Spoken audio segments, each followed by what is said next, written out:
Champions লিগের quarter final পর্বের পর সেমিফাইনালের লাইন আপ নির্ধারিত হয়ে গেল। আগে থেকেই সেমিফাইনালের টিকিট নিশ্চিত করেছিল বার্সেলোনা ও পিএসজি।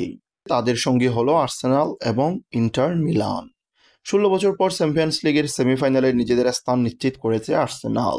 অন্যদিকে সান সিরোতে বায়ার্ন মিউনিখের সঙ্গে 2-2 গোলে ড্র করে ইন্টার মিলান পৌঁছে গিয়েছে শেষ চারে।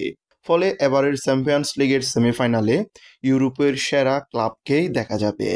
এই চার দল হলো বার্সেলোনা, পিএসজি, আর্সেনাল এবং ইন্টার মিলান। সেমিফাইনালের ড্র অনুযায়ী পিএসজি, আর্সেনাল এবং বার্সেলোনা ও ইন্টার মিলান একে অপরের মুখোমুখি হবে। 2010 সালে চ্যাম্পিয়ন্স লিগের সেমিফাইনালে বার্সেলোনা ও ইন্টার মিলান এই দুই দল একে অপরের মুখোমুখি হয়।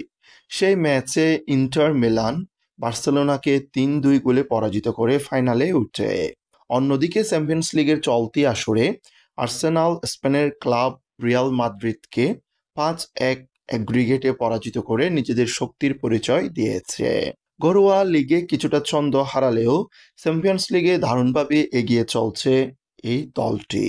তাদের প্রতিপক্ষ পিএসজি ইতিমধ্যে ফরাসি লিগ 1-এর শিরোপা নিজেদের ঘরে তুলে নিয়েছে।